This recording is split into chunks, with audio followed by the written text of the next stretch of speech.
Alright, hey, it's Curtis Whitwam, and we are gearing up for our expedition on the Suwannee River, and we're going to be leaving for that trip in just a couple of days. So I wanted to give you guys an overview of the gear that we're bringing on that trip so that you can take a look and see what's happening behind the scenes. We'll be shooting lots of video along the way, giving you guys an inside look at what we're going to be dealing with every day, and also some of the beautiful wildlife and the beautiful parks that we'll be visiting. So I hope you can join us for that and enjoy this little video about the gear that we're bringing. See you on the river. Alright, so let's start out with the beginning here. We've got a large dry bag backpack, which this will have most of our camping gear in it. Our sleeping bags, our tent, our clothes, and all that kind of stuff will make it easier for us to carry all that stuff up into the camps, up away from the river. In addition, we also have 3 dry bags here. They're about 20-liter dry bags that we can use to put any excess gear. I got 2 that are clear so you can see everything that's in those, which will be really handy. You'll be able to reach in and know what you're after. And this will allow us to have extra stuff like our extra clothing and different things that we want to keep dry in those.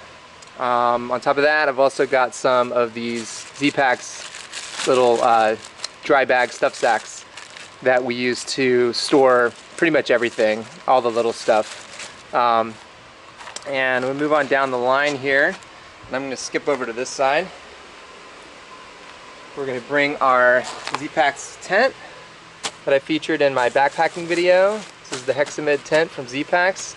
And with that, I am also bringing my Lecky trekking poles, which will allow me to set the tent up. So I've got those right there. Okay, and then the tarp. We're going to bring the tarp just in case we have a lot of rain. A lot of the camps have pavilions, but I'm not sure that everywhere we're going to camp will have pavilions. We might camp away from one of the established camps, just in the woods somewhere. So if it's raining, this will be really handy for us to stay dry in camp.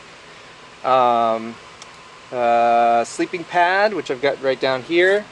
By the way, I'm just going to feature the gear that I'm bringing, but Peggy and I are going to be obviously on this trip together, so a lot of the gear is going to be extra. So she'll have all her clothes and her sleeping pad and her sleeping bag and all that stuff as well, in addition to what you're seeing here. But I'm just going to show you what I'm bringing for myself, just for the sake of keeping the video not as long.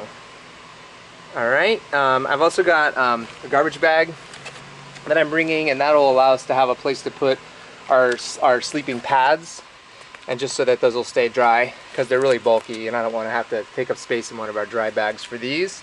And if they get a little wet, it doesn't matter. We have a food box over here that we're bringing. Because we're canoe camping, it's going to be easier for us to carry more stuff. So just to keep everything safe from the animals and whatnot, I've got a food box here that locks down, and it's got a seal around the top. And obviously not all of our food is in there yet. And inside the food box I've got a cutting board, a little flexible cutting board, and a can opener. And we're going to be putting all of our dry food in that box, and that allows that to strap down and seal up. And then I also have these 2 straps here. One for our cooler, so we're also going to bring this cooler for our cold stuff, and we'll have ice in that cooler, and there's plenty of places along the river for us to get ice. So we're going to keep that cold and keep our fresh produce in that one. And then we'll have these 2 cam straps that we can use at night to strap around these 2, the cooler and the box, to keep the animals out of them. We have our cooking stuff over here. We're going to bring a little bit more sophisticated cooking setup because, again, we're canoe camping. So we've got our pot with a lid. It's a larger pot that we're bringing. And then in addition to that, I've got a smaller pot here that we can use for tea and stuff like that. This is a pot holder that you can pick up the pot with when it's hot. I've also got a spoon, a spork, and a knife in there. In addition to that, we also have a little pack towel that we keep in there, as well as some soap and a little tiny sponge that we use to do our dishes with. And then I'm going to bring my MSR Whisper Light stove. which is right here. It's all compacted together, but a lot more consistent, larger flame on that one.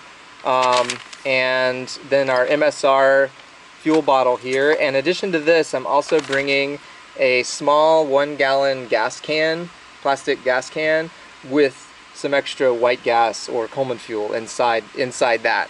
And we'll just have that on the boat. And that'll allow us to not have to worry about trying to find fuel along the way, because we'll have plenty for the whole trip.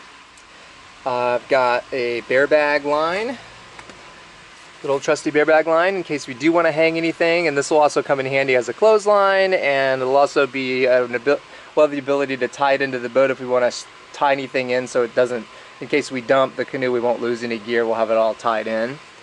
Water filtration system, Sawyer squeeze inside this bag here. Don't need to go into that. We talked about it in a couple of other videos. I'm using the Sawyer squeeze again for this trip. First aid kit is inside here. Also talked about that in a previous video, but I've got band-aids and moleskin, and in here I've also got my toilet paper and my hand sanitizer. Headlamp, good old Princeton Tech Remix little headlamp. Really happy with that, works great. We got a couple of towels that we bought for this trip that are a little more bulky, but they're like synthetic quick dry towels, but they're larger because we'll have showers along the way and we'll also be swimming a lot. So these towels will allow us to dry off, and then the towels will actually dry themselves off in the air. In addition to those towels, we're going to have a couple of extra little pack towels just for like drying gear and wiping condensation off the tent and stuff like that. And then I've got a large sponge that we're going to have in the boat, and this will allow me to sup up any excess water or moisture inside the boat and wring it out over the side. If we do get a lot of water in the boat, I'm also bringing a baler, which is just a really simple little half-gallon plastic container that we can use to bail water out of the canoe with. 2 1.5 liter water bottles, which initially I'm going to freeze these 2 bottles and put them in the cooler, and they will melt much slower than a bag of ice will, and then once these melt we can drink it, and then we can just buy ice along the way too. In addition to that, we're going to start off with 3 full-gallon water bottles there. There's going to be tons of places to resupply water along the way, but this will get us through the first couple of days of drinking water, so that'll be nice to have some clean water to drink. On the first section, we have sunglasses, which are on my face. We have sunscreen, so I've got a stick as well as a body sunscreen, and then into our real sun protection is going to be our clothing. So I'm going to be wearing these combo pant shorts from North Face. Really happy with these. Nice and versatile, keeps the bugs off, keeps the sun off. And then I've also got this lightweight breathable sun shirt that I like to wear. It's got a lot of pockets in it too, which will be handy, but it's got all these vents all over the place, and it keeps you nice and cool but protects you from the sun because it's long sleeve. And then I've also got my bathing suit. I'm gonna have 3 pairs of underwear, back up, little dry bag for the clothes there. One really lightweight icebreaker merino wool long sleeve top, as well as another lightweight icebreaker merino wool long underwear bottom. That's for sleeping at night. Wool socks for the tent. A couple of pairs of low top smart wool socks that I can wear. Rain top from Z-Packs for the hood. Rain bottom, long bottoms, rain pants. In case we have a really long rainy day, this will be really nice to stay dry. 2 just simple Columbia synthetic short sleeve t-shirts that I can switch back and forth with for my top. And then for my shoes, I'm going to wear Tevas most of the time on the river, and I can wear those with socks or without. And then also my Crocs, which will be used for camp shoes. My ball cap over here which is just like your Kabu synthetic ball cap. And then I've also got a I just bought and I'm really stoked about using is this this new really large sun hat from Quicksilver that I got at a local store for like 18 bucks. So I'm pretty stoked about using that. It'll keep the sun off my shoulders and my neck and my face. Dive mask with a snorkel. I've got an extra mask strap here just in case one of our mask straps breaks. I've got my boots that I can wear, and that's another pair of shoes also that doubles as another pair of shoes if I need them. And then I've got my fins that I love so much that I got when I was 15 years old. They're like Typhoon Hurricane fins, and they have been champions for many, many years. So we're going on almost 30 years. These fins have been going strong, so I can't complain about those at all.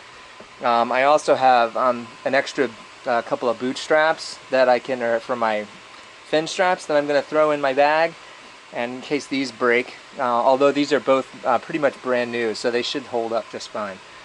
I also have my weight belt that I'm going to bring with me, as well as my wetsuit.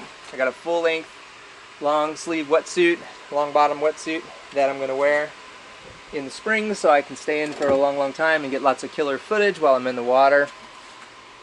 In the boat here, I've also got PFDs for both of us. Each PFD has a whistle attached to it, as well as paddling gloves, a pair for each of us. So we'll be paddling all day, every day.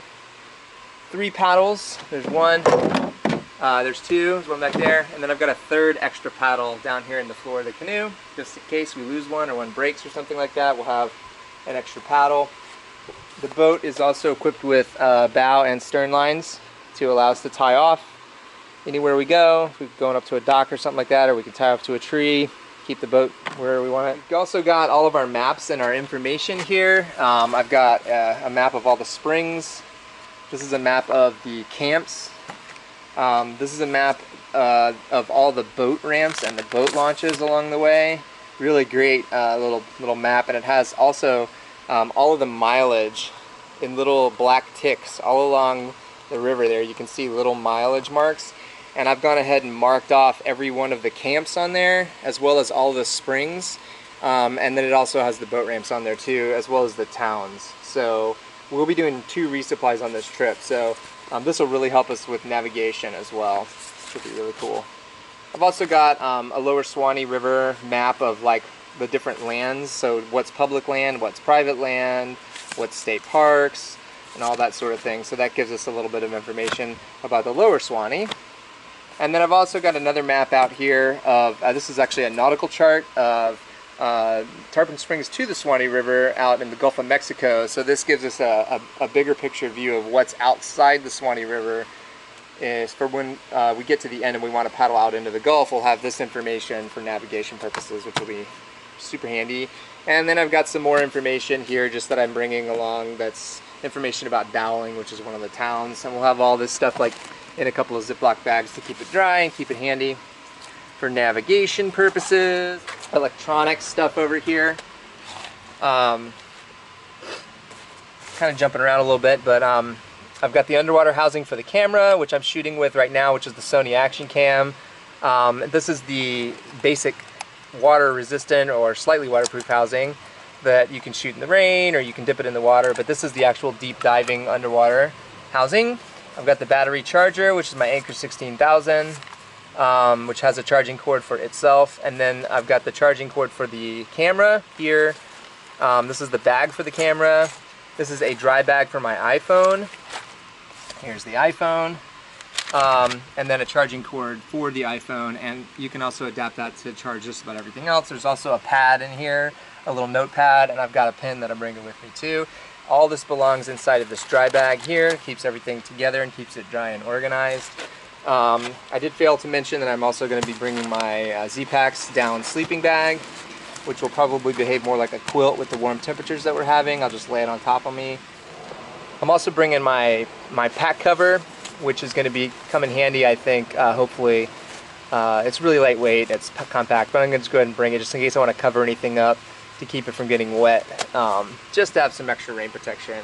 The canoe, which is the trusty old yellow banana boat. I do not have any idea what type of canoe this is, but it has served us so well over the years, and it's really comfortable. It's a little bit heavy, but once it's in the water, it's great. It paddles great. It's comfortable. It's got a huge amount of storage capacity in it. I really like it a lot. And then I also picked up a dolly for the canoe, which collapses down. You just set this underneath the boat, and it allows you to wheel the boat around, and it collapses down, and we can just throw that inside the bilge of the boat while we're paddling. And that's because a lot of the camps and the put-in and possibly even the takeout, there's going to be some distance in order for us to carry our gear as well as the canoe. So I wanted to have some sort of system for that. And that just about does it. That's pretty much all the gear that we're bringing on this trip. It's going to be approximately, I say, like 14 to 16 days. That's just going to depend on the mileage we decide we want to do. There's going to be a lot of days that we're passing lots of beautiful springs, and we're going to be doing lots of snorkeling and free diving. We're going to be shooting tons of video. We're going to be putting together lots of video for you guys to check out on this trip. We'll probably do edits for each day. Once we get back and we have good Wi-Fi, we'll do some edits for each day, and we'll release those one at a time. And then I want to also create a full video of the entire trip, so that you guys can enjoy and come along with us on this journey. So yeah, so that's it. So if you like what you see, give it a like, subscribe to the channel, leave some comments down in the comment section below. If you have any questions, I'll be happy to answer those for you. And hope you have a wonderful day, and we'll see you out on the river.